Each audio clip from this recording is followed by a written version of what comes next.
the heavily fortified borders of the Reich, Canadians, British, Americans, and French seek to widen the cracks in the Nazi defense system. The dogged foot-by-foot advance of the Allies depends heavily on the infantry, mainstay of the attack when the weather closes in on the battlefront and the going gets tough.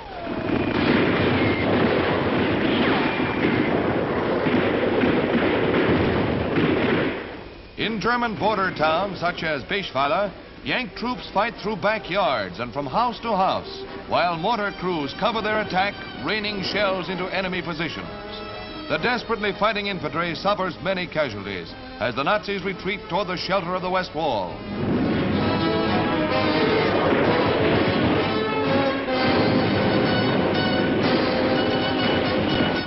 Fighting toward the rich industrial regions of the Ruhr and the Saar, the Allies seek to wrest from the Germans their richest sources of fuel and steel. Strasbourg, capital of Alsace-Lorraine, and one of the important gateways to the Rhineland, is occupied by Yanks and French.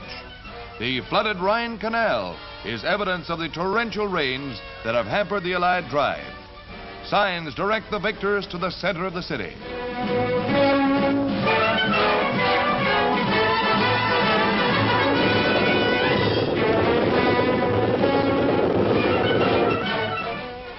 A direct hit by a German artillery shell sets fire to American jeeps and trucks used by the French Army. These are newsreel and signal corps pictures.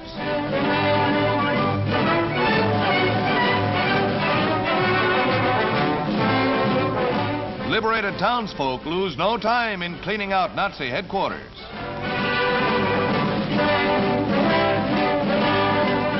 Heavy guns abandoned by the retreating enemy are captured intact.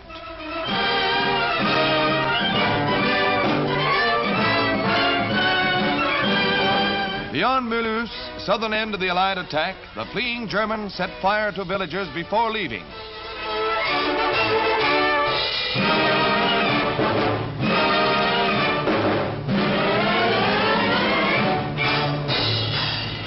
The French clean up enemy resistance, seizing many prisoners at Gestapo headquarters.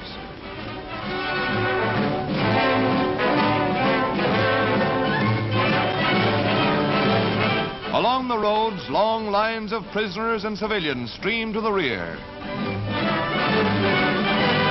Civilians forced to work for the Germans are free to return to their homes. The Allied drive moves on toward freedom for all of Europe.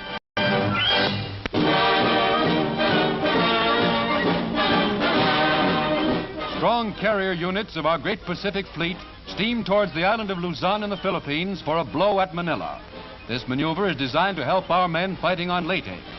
Admiral Radford commands this carrier division, and the men under him receive last instructions before they take off to smash at this more Jap planes to his credit and out for more. Newsreel and Navy photographers record the thrilling action. Planes come out to sea to attack. Bombs fall close.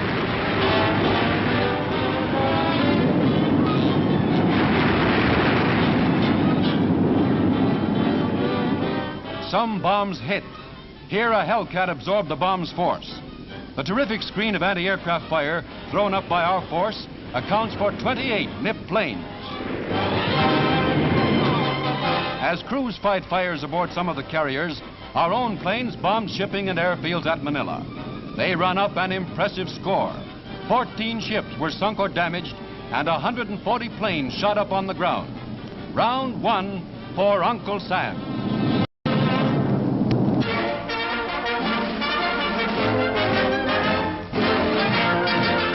The National Association of Manufacturers, meeting in a War and Reconversion Congress, hear General Somerville, in charge of supplying our armies, call on industry for more production.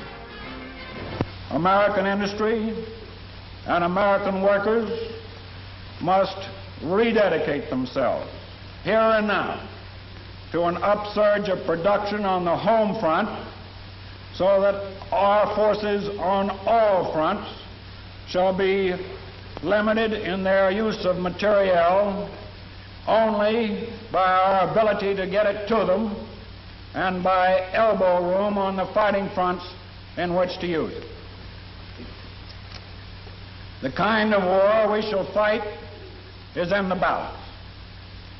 the decision as to the weight we shall show.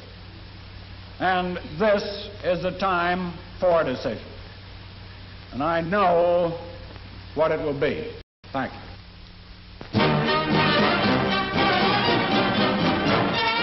With the war increasing in fury, more and more doctors and nurses have been called to help our men at the front. A hard job, they are doing it well. But they've left a gap on the home front that can only be filled by nurses' aides, those heroines who are facing a gigantic task without flinching. Many more nurses' aides are needed to receive this same careful instruction in hospital care and to step in and help both wounded servicemen and civilians.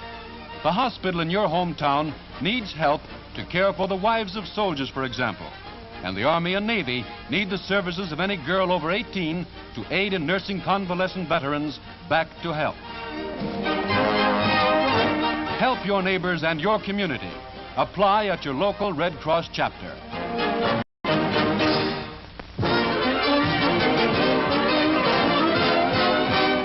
The curtain goes up on big-time collegiate basketball as New York University scores its first goal against the University of Rochester in Madison Square Garden. Rochester moves down the floor and in a matter of seconds ties it up.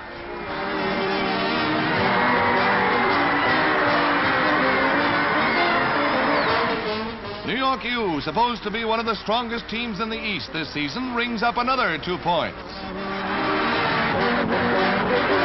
Now it's Rochester's turn to put on an exciting show for the customers. And they do it. New York U's ball. Although the score was 20-all at halftime, the flash of this speedy violet outfit warns the entire basketball world that NYU is out for blood as they hang up a 53-39 win over Rochester.